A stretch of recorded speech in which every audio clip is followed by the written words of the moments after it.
I'm Mark. We're going to be doing the Coding Coach Power Up today.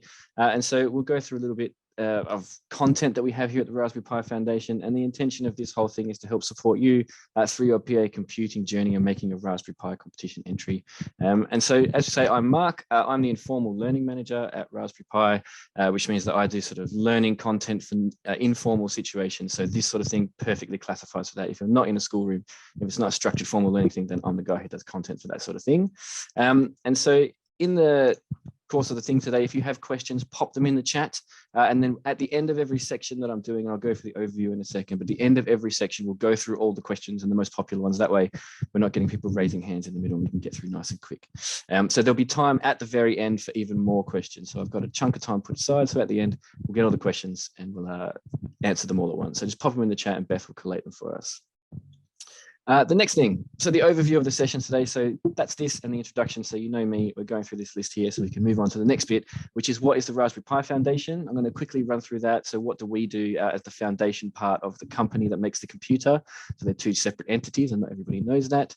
Then I'll go through some content that we have that's all free, all completely accessible for you. We're going to go through it very, very quickly. So don't stress about that. All of the links, as Beth says, are at the end of the presentation again. And one of those links will be the access to the presentation itself. So all of this stuff is here for you, and I'm going to lead you through everything we have that's free for you to use. And then for the last half of the session, we're going to go through some design thinking steps. The document I'm using today is an old document that we have for design project for our coolest projects competition, and we're revamping a new one. So as soon as the new one comes out, and I've put my fingerprints on this one, and it's much better, I promise you, I'll send that to Beth, and she can forward the link to our new design document, which you'll be able to use as a workbook with your young people. Talks about going from all the steps of design, from coming up with the ideas all the way to prototyping and testing. So we'll crack on now. So don't forget, everybody, to remind you as well that the submission deadline for the competition is the 21st of March. If you do want more info, you can just head to that URL at the bottom. And again, this slide is all in the slide deck. So these URLs, don't feel compelled to frantically scribble them down. Just relax. I'll give you all the links at the end. You don't have to worry about it until then. So the Raspberry Pi Foundation is different to the Raspberry Pi Trading Company. They make the computer, and we're the UK-based charity. So we're essentially an educational charity that owns a tech company, which is a really nice place to be in if you're in the fourth sector. So our mission as the foundation is to take our little computer and with all the other resources we have to hand, to try and put digital making into the hands of young people all over the world. We were founded by a team of computer scientists, and you can go on YouTube and find all about Eben and Paul and all those other guys who built the computer. But they did the whole thing to improve the lives of young people, right? And so what they did was they made this little computer because that's what they knew how to do. And they figured this would be a cool Swiss Army knife to give young people who wanted to learn to make things with technology.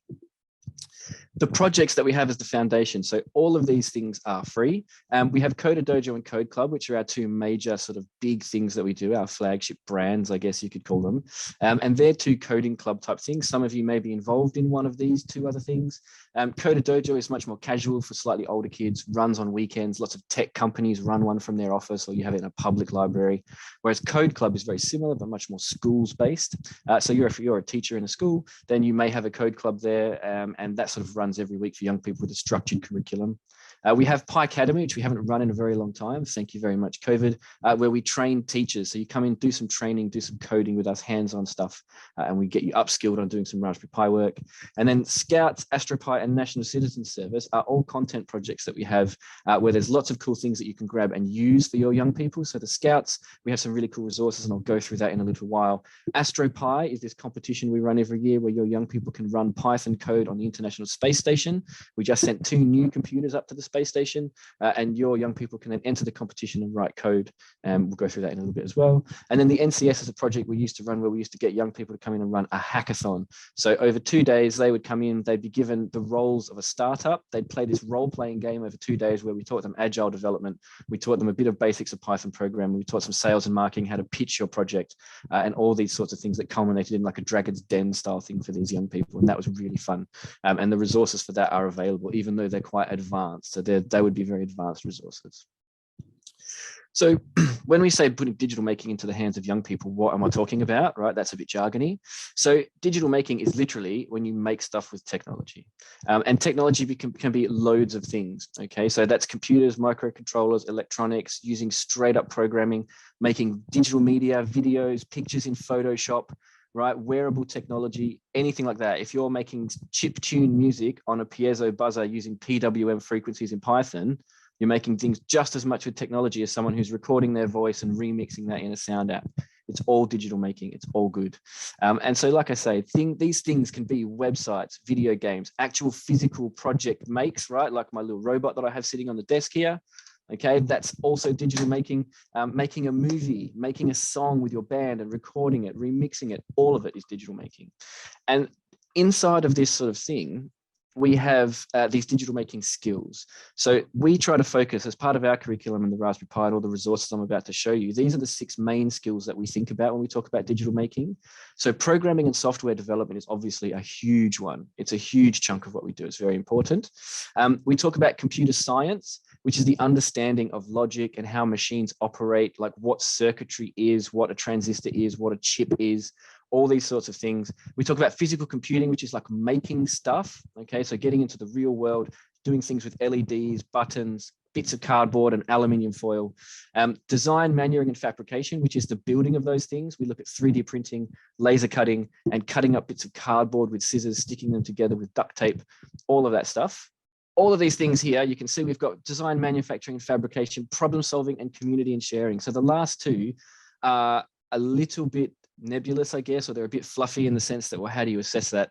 How do you bake that into your resources that we're trying to teach young people with? And the fact is that every time we think about it, every project that we produce comes from this angle. So what are we getting the young people to do? Are we asking them to do the answer, or can they find a solution? Which for me as a teacher are 2 very different ways to approach a problem. Young people often get asked, do you know the answer? And there's a lot of failure involved in that. Can you find a solution? Encourages you to fail now. Right? Get it wrong. Great, cool. That didn't work. What's the next solution? Do we have one yet? That's a very different way to think about it. And problem solving and community and sharing really tie in together in that sense, in that we get young people to share their solutions when they're done, right? And that means somebody else can learn from you. That makes you feel powerful and empowers them. It's a really nice virtuous cycle that we build with young people. And we work very hard to make sure our resources have that baked in. Our resources, we're dedicated to making everything accessible, easy to understand, and totally self-guided. So when you work through the projects on our project site at rpf.io/projects, all of them are designed so that your young person can pick one, sit down and go, right? The instructions lead them through from knowing basically nothing into having a finished something at the end. And the way we've done that is that it's all sequential tasks. You can tick a little box that says, I have done this step. And we designed to have that entirely designed so that you are literally there as a support person. You're just there when they get stuck, they pop up their hand. I don't get how this works, or my code isn't doing what it's supposed to. Okay, great. Let's look at the instructions. Did you do what it said? Oh, that's where you missed that bit. Fantastic. Because if you follow the instructions, it will work every time. And at the end of all of them, we have the what next step, which is, hey, here's some suggestions for how you could adapt your project. Here's some suggestions for how you could improve your project, innovate your project. And then we encourage them all to share those things as well. And we also have paths. So path is a new thing we started doing, and you can go to rpf.io/paths to see the same thing. And they're a sequential process of 6 projects. They start with our 3 explore projects, which give you a basic skill around the thing we're trying to do. So if you're doing the path that is, let's say, Scratch physical computing, then the first 3 explore projects are light and output. So get an LED to go. This is how output works with physical computing. Then your trick is to make a button, right? And that's just a piece of cardboard with some aluminium foil. You touch them together, you make a very simple button. And that's an input. Great, you've got an output, you've got an input. Now let's link outputs and inputs. You do a button and a bar, which makes a noise. We have these things. And then from there you go to design. Okay, so now you understand inputs and outputs. Using them, what crazy thing can you come up with? Here's some crazy ideas we've had. What's your crazy idea? Go and take these simple things you know and build something cool. And then in those, we have a few bits and pieces that say, hey, maybe think about this, or maybe try this design thing, and build a few more skills in that expand those ideas. And then in the last invent project, the 6th one, it's we've built this list of skills for you. Here's what we taught you. Here's how you do those things. Remember this? Now go and build something completely unique, something that you're interested in making that solves a problem for you. And we have a little simple brief at the end of those, but it's nothing onerous. It's sort of like make a thing that does this. And then you get the young people to use the skills they've had to move forward to something new and innovative. Again, all of these links are at the end of the presentation, so don't worry about writing them down. We've done a lot of resources with Scouts. So we're a close partnership with Scouts UK, and we've made their resources free for anybody to use online. So they're not just for Scouts. All of these resources were designed to be deliverable in low-tech environments. So we found that doing our research with the Scouts, lots of their Scout huts don't have Wi-Fi, or they have 2 power points in the whole building. How do you teach kids in low-tech environments like that? And they also wanted them to be themed for the outdoors. So working with Scouts, obviously they're an outdoorsy sort of group. They wanted to have outdoorsy sort of coding lessons, which was a challenge in itself. But we did it, right? So we made stuff that works around microbit. We did things that sort of your physical computing, jump off and get out inside the real world. And we also did some stuff that was using games to teach to teach computer science principles. So there are things in there where you get your young people to play a game, which explains to them about algorithmic thinking, the idea that a computer only ever follows instructions and doesn't make decisions. And that's a game that they play with each other in the classroom. So the Scouts resources, the best part about them for my money, and if you're a teacher, the best thing you'll love about them is they come with a leader side and a learner side. So the leader side is the red half, and it gives you all the answers. So it says, here's what your young people are going to be doing. Here's where they're likely to get stuck. Here's the steps they're going to follow. Here's all the answers you're going to need to know when they ask you these questions. So that the thing I tell a lot of teachers about computer science is you don't need to be an expert. You just need to know the things they're about to learn. You just need to be a couple of steps ahead of them and able to handle the problems when they come up. And the best way to do that is to do the resource before the young people get to it. And you'll hit all the problems they will. And once you've solved them, you can do that. This leader version has those answers there, because we know Scout leaders often pick a thing out of a box because, it's coding this week. They're already harried, busy people. I need this. The answers are written on it for you. They're just there. They're easy for you to use because we know that that's what they've got. So if you're a teacher who's very time pressed, Scout's resources are awesome. You could literally pick one up 20 minutes before you walk into your computer science lesson and go, this will do for today. Right, everybody, we're doing this. And you give them the blue half and they work through it and you support them with the red half. Really nice resources to get quick wins. Over the pandemic, we had to be quite responsive when it came to how do we help people with code clubs and coding dojos when they can't meet each other. I think you'll all remember the early days of the pandemic. It was just chaos. Like, how do we do stuff for young people? How do we get them involved with one another? And then things like these Zoom calls started to become very prolific. And then we did a thing off the side, which was our Digital Making at Home live stream. So I was lucky enough to be one of the hosts on the Digital Making at Home live stream. And every week we would come live from this room here and my colleague who works in the US, we would stream to all over the world. And every episode has got interviews with sort of inspiring people, people who are working in technology, game developers, designers, all sorts of people. And they usually have a little code along at the end too. So if you go to rpf.io/home, you can see all of our 64 episodes. Most of them have a little code along at the end. They're nice little ways to inspire kids. There's some really great interviews with young people who have made tech as well. We often try to get kids who are developing things, bring the things they're developing on and show us what they've made. Really nice to inspire your young people too, to see like it's not just grown-ups who have had all this experience. There are 9-year-olds making robots. I had a 14-year-old kid who was playing with lasers, and we had to have a disclaimer on the episode saying like, don't go out and do some of the stuff he's doing. Like, this is crazy dangerous. But to inspire them and say this young man was like basically making what was effectively a lightsaber.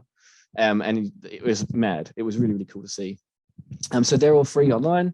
And if you're lucky enough to have Lego Technic, so this one is really, really cool. And we know, like I know that Lego is very expensive, but if you are lucky enough to have Lego Technic sets or Lego Spike kits available to you, we've just released a new build hack controller for Lego. So that works in Python. You mount the Raspberry Pi on your Lego build plate, like you see in the photo there. That's little pink thing is the build element. And then that just clips to Lego Technic, and you can have your Raspberry Pi with that hat on top. You can control motors, sensors, everything. If you go to rpf.io/Lego1, this is the first Lego pathway we've released. There's a second one coming out next quarter. But this one here is sort of like a nice little beginnery thing where you can make a data plotter. You can make a Lego dashboard like it shows you there. One of them is a Bluetooth controlled robot car. You can make Pong. So you get 2 Lego motors, you connect a wheel to the top and use them as a Pong controller. So it's an input. Some really cool stuff there if you're lucky enough to have Technic. And the beauty of Technic when you're prototyping is you know that the build is going to be fine. Every kid knows how to build in Lego. And if they don't, the kids around them will very quickly show them how to build stuff in Lego very quickly. Like rapid prototyping in Lego is awesome. And then it really does allow you to focus hard on the code and the software and making sure the thing does what it's supposed to. Because once you get them on the Lego, they're gone and they'll make you some amazing Lego thing. So that's a really nice thing there. We also have a course online, which is Build a Makerspace for young people. So this might interest a few of you guys who are doing the Raspberry Pi competition, in the sense that this course here is designed entirely to impart the message to you that if you have a corner of a room that has a pair of scissors and some cardboard in it, you've got a makerspace. It doesn't really matter. A makerspace is all about intention, and it's about having a space to do creative thinking and design work. It's like an idea where you walk into the room and the attitude inside this place is fail faster, right? So we didn't find 1,000 wrong answers. We just found 1,000 ways that it didn't work yet. The This course is really nice. The whole thing is totally free. You can jump onto FutureLearn and just do it. There are moderators who run the course, so you can type your questions and responses in on the course and they'll get back to you in a timely fashion. And again, really nice to get you in there. And if you're daunted about making a makerspace or having a physical construction space where you are, this will definitely help you overcome those fears. It's a really nice little sequential course. Cool. All right, so let's get into the interesting bit, which is design thinking in action. So often, and if you've worked with young people doing digital making and things like that before, you'll understand that the hardest part for them is the design phase. So when you're working with young people, they often have trouble in two ways. One, they can't get down to one idea they like. Helping them narrow down their huge imagination, which is the best thing about young people. Let's not kid ourselves. The fact that they haven't had their imagination beaten out of them yet is the best thing. Like if you give, I'm sure you've all done it before, you give the kids the brick test, like how many things you can come up with for a brick. Kids crush adults every time without even trying very hard. So lots of kids find it trouble to get all these ideas that would work down into one. So you can help them do that. The alternative is blank page syndrome, where I can't even think of an idea that would solve this problem. This blank page is really killing me. And that's another problem you have to help them get over. They're kind of opposite sides of the same coin. One person has way too much momentum to slow down and the other person can't build enough momentum to get moving. But the solve is, it's just conversations, it's discussions. And we're going to run through some steps here with this document on how to get that done.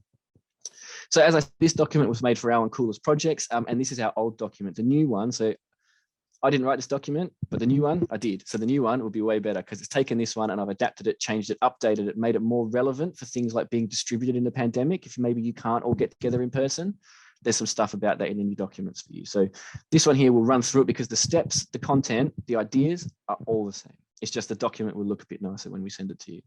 So the steps, now these first three steps, 1, 2, and 3, are all your ideation steps. We've broken them into 3 parts for the young people, but you as the mentor, you really need to think about them all as the same step. So 1, 2, and 3, what we're about to talk to, they are the ideation step. This is coming up with your plan, and step 4 is moving forward to making your plan real. Okay, so we've broken that ideation step into 3 chunks because it's really good for young people to help them get into the place they need to be to build a project, whether they have no momentum or they have too much momentum. Breaking it down into small steps definitely benefits everybody. So the first part, when we pick our problem, there are 2 ways to approach this with young people. I've found the best ways are to think about the needs that people have and work out what you need to make that solution. The other one is look at what you have available to make a solution and try and make something that will help people out of that. Okay, so depending on what you've got, and I know in working in schools, you're often up against budgets and things like that. And so usually number 2 is the one we've got, right, what do we have in the cupboard? We've got some servos, we've got some LEDs, we've got all these things. This is what we've got, guys. Let's see what we can get. And then the other one is the one that where sometimes you're very lucky to have. And if you're ever lucky enough to have us come and help you out and run a workshop with you, this is the one that I try to sort of provide for anyone that we work with, because we've got all the toys in the cupboard. So I just bring the entire cupboard and it's like, what do you need, kids? Like, what can you produce? And so when we were making the NCS course, the sort of hackathon thing, I'd got to design the kit that I thought would be useful for a young person. And we got to bring that with us everywhere. So I had these awesome rolling toolboxes with gear in them. And if anybody wants to know what we used to put in those kits, if you ping Beth, I can ping you that list of all the stuff we used to put in a kit that would be perfect to run any sort of hackathon. Working on picking a problem, right? So every project, everything you make, every single invention or design that any kid, any person ever comes up with has a purpose. Even if that purpose is just to be annoying or to entertain you for a short period of time, whatever it is, someone's made it for a reason. So you have to work out what your project is for, right? And those answers, I want it to be as annoying as possible.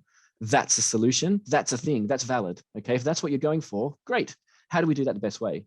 So we think about who is going to use this project first. So we know what it does, what it is for, who is going to use it, right? That's the thing, because being user-centric when you come to design is really important. And it's, I won't say it's necessarily zeitgeisty because it's been around for a while to think about user-centric design, but it's only just now starting to trickle into a lot of places that you'll be seeing it with young people, thinking about user-oriented design.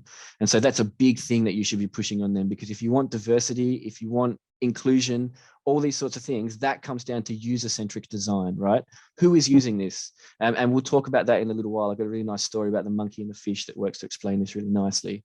So Discuss who is your demographic for this, who's using it, right? Is it your friend? Is it a teacher? Is it an old person, right? That's a big one. In NCS, we worked with aged care facilities a lot. And the fact that they were old people was a huge part of your design consideration because of not only the ergonomics of them having to use it and then maybe having some physical difficulties using it, but their technological gap, the understanding they would have on using this piece of technology. They couldn't interact like you or I can with some of these things. So making sure that your user can use the thing is really important. Are you trying to get a specific group of people? That's different again, right? So if you're looking for a specific audience, then you have to try and get sort of a broad idea for getting this thing. And then the next step up is an even broader category of people, like everyone of a certain age. And it's good to have a discussion with your young people about, as you step up this list toward a bigger group, you're making less of a bespoke solution for one person. And I like to tell young people, this is how school's worked out. So school is like this broad thing that everyone comes and learns this thing. And since we're trying to make something for everyone, we don't end up really making anything for anyone. And so that's a risk of going up and up and up on the size of the audience you're going for. And that's something for them to consider, the breadth of their project. We have this little checklist here. What do you want your project to do and who is it for, right? So if I'm making this project for the elderly, I'm making this project for my cousin Gary, right? It doesn't matter. Who is it for and what are you helping them do? Right? What's it for? Or do you have something else you want to do? And then why are you helping them do this? Because often you're looking at what you want it to do, but why you're doing that also frames your solution a lot. Why am I helping these old people with this problem? Is it because I want to make their lives easier? Is it because I want to make them safer? Is it because I want to challenge them and give them something to do, right? Those things are all very different things that might be something similar in a solution. Helping young people pick a problem. Okay, so when you want to facilitate this discussion, and the best way to run this picking a problem thing is to sit back and referee.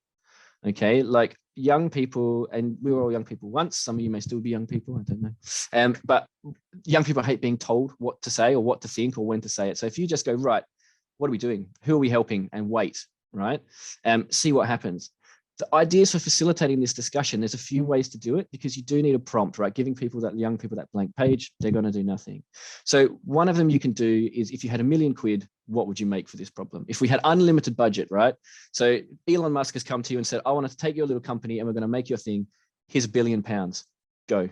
What would you make?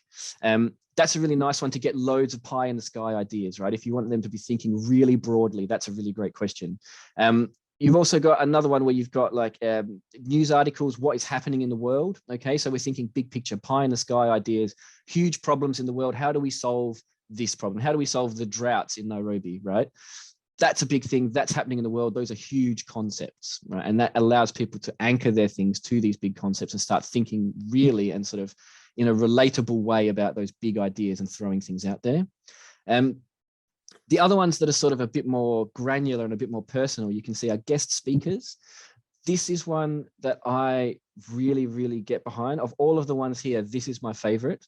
If you can get somebody from the audience that you're working with, whether that is someone from an aged care facility nearby. We took the young people to the aged care facility, and I'll tell you about that in a minute because it was mind-blowing. But if you can get a guest speaker, so if you're making a toy for Cousin Gary, great, ask Cousin Gary what he wants, or get someone in from your audience. If you're making it for elderly people, get an elderly person in, allow your young people to ask them questions about it, right? Would this help you? Is this a good idea? Would this be easy for you? Do you understand what I'm talking about? You can also look at sort of, we took these young people into the elderly care home, and the amazing thing was so many of these young people had never, ever been in this sort of context before, and they had seen what they thought they knew about elderly care facilities on television, in movies, things like that. But to take them there and to have them talk to these old people in their context and to see the challenges that they faced every day just being there, just being elderly people in this place, they were gobsmacked. They didn't know what to do. And we took them back to this room and we said, how do we help them? And we had young people in tears about it going, I can't believe that there are people who are in this situation. I have to help them, right? So having that guest speaker, that relatable guest speaker, a real person, it ties them to solutions and they just go. Young people are huge on social justice, social welfare. And, obviously wokeness is the joke that we use about young people, but it's very important to them. And if you can tie that in and relate them to the audience that they're solving a problem for, you'll have no issues getting ideas from them. Some of the ideas that you can throw at them too, if you really want to, or you think that they are having trouble narrowing things down, then these are some things you can put up as ideas on the whiteboard when you're starting to come up with thoughts. So say, let's look at some of these. These are broad social problems that relate to young people in a lot of ways, things that they can possibly riff off of and give you more ideas about. So if you go to kids and you say, well, can you think of any problems to do with education? Oh yeah, Miss School's boring. Okay, how you solve that? Give me a solution. Don't just give me problems, right? Talk to young people about doing those sorts of things. Give them something to riff off. Give them a channel to run down, and you'll find that you'll start building momentum a lot quicker. So once we've got this, we look at our audience. So we have a rough idea of who they are. So we need to start understanding their needs now, right? So we know we're going to work with elderly people. We're going on with Cousin Gary, whoever it is. How are we going to help? Now that we know who they are, let's drill down and work out what would be the best solve for them in this situation. And so this little bit of the workshop here sort of talks to them, like ask them questions, go and interview the demographic, talk to Cousin Gary, go and see other elderly people, do research on the internet, find out common problems. And again, a personal connection is the best because you can straight up ask them these questions. Like, you know, what would you like out of this thing? You know, what are you finding the biggest problems in your life? What things do you not want, right? Which is another big thing that lots of people don't understand is part of design. What are some really bad ideas? What should we discount right now? You know, what do we know will not work for these people? Tiny, tiny buttons, small print, that's not going to work for Nana. Get rid of it, right? We know that's not a solution. Think about their experience. Have they used anything like this before? Or are you going to have to make it as intuitive as humanly possible, right? It could be that the thing that you make has one big red button on it. Great. If that's the solution you need, that's a valid solution. Think about their experience when using your machine. And you could talk to your young people about, have you ever seen your Nana try and use your phone, right? Put your phone in your Nana's hand and let her go. Say, hey, Nana, can you like find this thing for me? Right? Think about that when you're designing your thing. And then when we talk about empathic thinking, so young people are often quite good at this in the sense that they are aware that other people have opinions and they are very important. Other people have feelings and thoughts, but often they can be quite egotistical in the way they solve these problems. So they have to ask a lot of questions around this, and you want to try and find out, like, how do you want to help? Okay, has the thing you've done been done before? Because if it has, that's fine. Maybe you can innovate someone's solution. Maybe you can look at what they did and learn from their mistakes, right? Or maybe you can realize that someone's done this better than we're ever going to do it. Maybe we need another solution or something different. And will it make things easier or more fun? Okay, that's a really important thing generally to ask with your design. Nobody wants to use a thing that makes your life harder. Nobody wants to use a thing that is boring or annoying. Okay, so those two things, easier or more fun, they're really almost throwaway things that you can say. They're very casual words that will actually frame their design discussions in just the right way. And asking the people you're helping. So the monkey and the fish. So the story of the monkey and the fish is a really nice one I like to tell young people when they're talking about design. So there was a huge flood on this island, and the monkey saw the flood coming and he was like, well, I gotta get out of here. So he climbed up this tree and he sat in the top of the tree, and the flood waters were rising. So he's waiting, and they were just beneath his branch, and he sort of wiped the sweat. And, that was lucky, you know, I dodged that flood. That was really lucky. So looking around, he sees this fish swimming in the water under the tree, and he says, hey, that fish is in danger, right? The flood has got the fish. I'll save that fish. So he reaches in and grabs the fish and pops it on the branch next to him and goes, sweet fish, you and me, we're safe now. And about 3 minutes later, the fish was dead, and the monkey couldn't understand what he had done wrong. I helped that fish, right? Like I did the thing that the fish needed. It helped. Problem was, monkey didn't get the fish's deal. He didn't understand what the fish really needed. He didn't think about the fish's needs or the fish's feelings or thoughts. He just went, that's the solution for the fish. So that little story just sort of like gets them out of that idea that this is for me, and think about, how do I help somebody else? How do I think about them first? Generating ideas. This is the bit that if you've done these steps and you've thought about this, yes, Peter, the session is being recorded. Yes, mate. When we look at this session here, the generate ideas session, if you've done the first parts, if you've looked at your problem, if you've looked at your audience, when you get here, the ideas will already starting to be forming in the kids' heads. They will already have some idea of a solution they want when you get here. So your job now is to take all their ideas and throw them up against the wall and see what really sticks for them. You shouldn't really try and lean in and say, that's a good idea, that's a bad idea. In the beginning instances, it doesn't matter if it's an insane idea. It's an idea, it's a solution. We're going to narrow down our solutions soon, right? We always want as many possible ideas as we can, because who knows that the mad, insane thing you come up with doesn't allow somebody else to riff off that and come up with something that's really doable and something nobody else ever would have thought of. So we often say to kids when we brainstorm, like, there are no silly ideas, but you should actually stick to that. And if they give you something really dumb on purpose, because you always get that kid that's like, oh, miss, we should make like this thing. And you go, okay, that's a solution. Great. It's a solution. It might be dumb. And later we're going to come back to it and say that was a dumb idea. But right now it's a solution. We're not in that frame of mind. Right now, our frame of mind is yes, and, yes, and, yes, and. And we should have everybody in the room saying yes, and if we're all saying yes, and we're going to build this idea. And the difficult thing when we start narrowing down, and I'll talk about it in a minute, is that what you want to do, so you can see here we're generating it, and we want to start thinking about things in the next step. Once we have them, we've got to look at the ideas and start narrowing them in. So how are we going to make this, right? You wanted to make a laser guided robot that, like, you know, toasts my bread every morning. Okay, how are you going to make that? Where are you going to get a laser? Can we do that? Maybe not. Maybe it's not a good idea. The other stuff you can ask is sort of, when we look at these things here, what technology will we not use, and what things do we not want in our project? Some of these ideas we've come up with will have things that will not be cohesive with the people we're working on. So if we're working with old people, some of these ideas, whilst good, will not work for our audience. They're no good. Okay, so I start narrowing down, being realistic after we have a board full of ideas and we're pretty sure we're going to get something out of it. Then the next part, once we have this narrowed down, so we'll do another step on this bit. So once we have it all narrowed down, we bring the idea really close, and then we start structuring that idea. We start building a plan, thinking about that first question: how will you make it? Okay, now we're being really realistic about it. We need to start thinking about the actual nuts and bolts of putting this together before we start doing it. And then these little boxes here are sketchy bits. So we want to have this box here. What will your project do? What are the functions we want?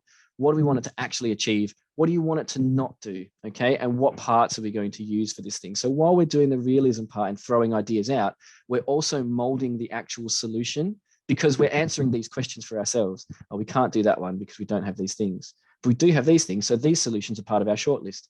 Great. Once we have a shortlist, give me one. We need one really great idea that you can work on, and then we're off.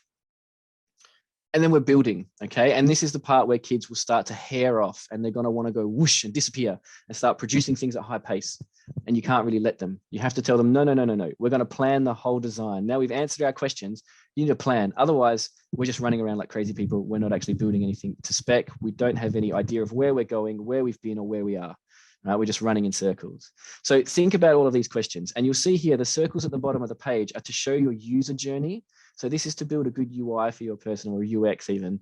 You want to have the steps for them using it. So the first circle might be grandma's forgotten to take her medicine, so the thing beeps. Okay, grandma needs to now follow the beep. That's her thing. She has to pick it up and open it to get her medicine, and then she has to be able to turn the thing off to stop the beeping. Those are steps of our user journey to use our medicine reminder. Fantastic, great. So now we have a good idea of what our project is, what we want it to do, how we want our grandma to approach it. We can start building that thing. That's a thing we can make. Cool. So think about questions like, will it have stuff on screen, or will the whole thing be a headless thing that you're carrying? Those are two different design points to start from.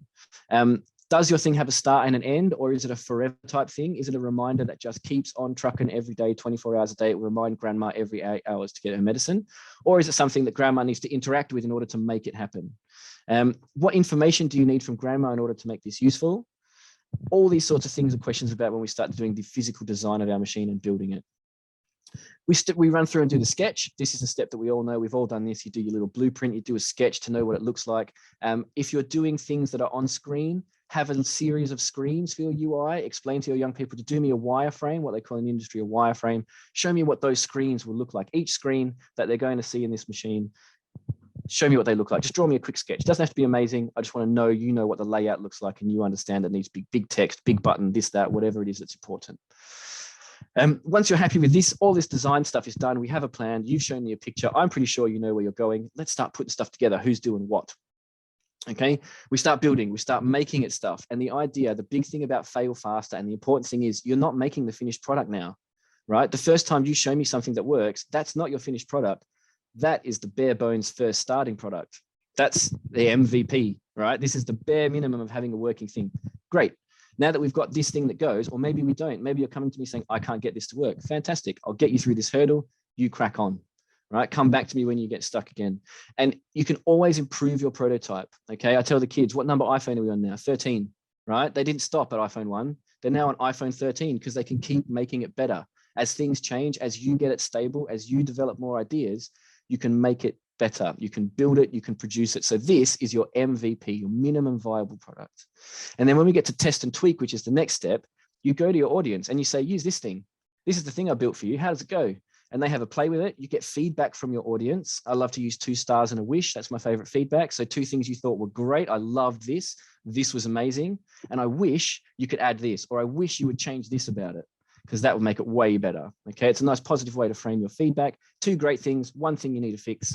Let's go back to tweaking it. So we go back, we fix the things our audiences come back with. Maybe it's a bug in the code. Maybe it's an unfriendly ergonomic problem. Maybe our buttons are not big enough. Whatever it is, we fix it. We test it again. They come back to us with more feedback. We tweak. And that's how we get to iPhone 13. So you'll have a deadline, which is why we got iPhone 1, because they wanted to launch it. So you can launch your product, right? Product 1.0. And then after the PA competition is finished, we can make your product 2.0 if you really want to keep going, or we can make a new product 1.0. Your shout. Right. And that's what technology is. That's what innovation is. That's what design is. It's thinking about what problem is there? Who has this problem? How do we solve this problem with that person in mind? Do I want to make this better, or do I want to make something else that solves another problem? Right. That's it. That's the design cycle. So we're looking at these things here, all of this work stuff, like about how did the testing go? Look at what you're going to do next. This is a huge iterative cycle. And the only thing that stops this is you run out of time.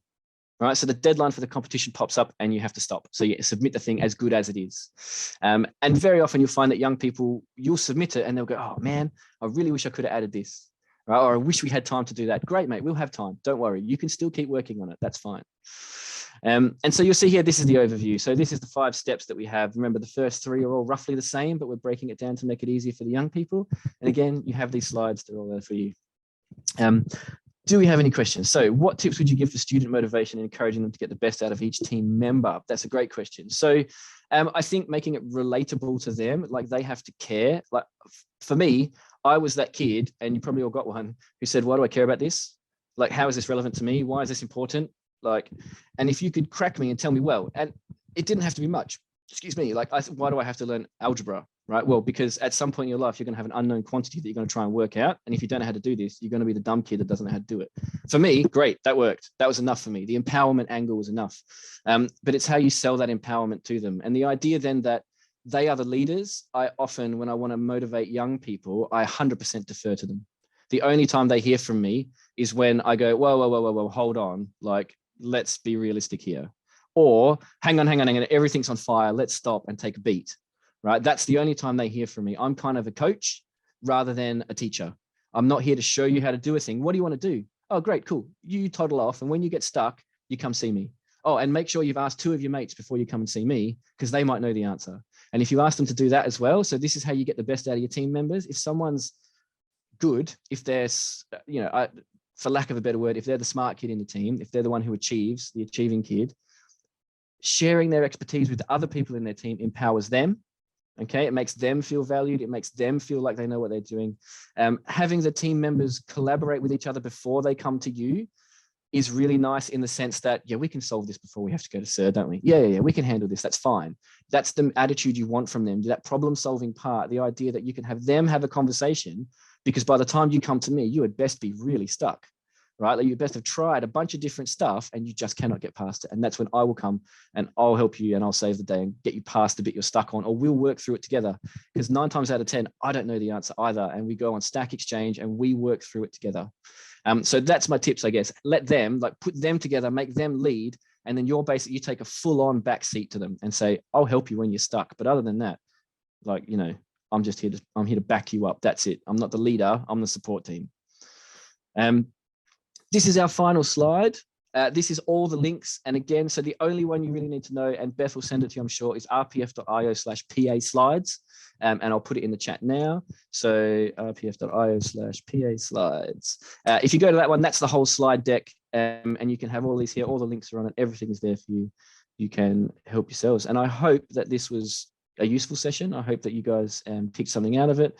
Beth has my email. If you have any questions about wanting to do stuff, or you want to extend your kids, you want to start a code club or a coder, anything I've talked about today, please ping her and she can ping me, and we'll get all the answers to you when you need them.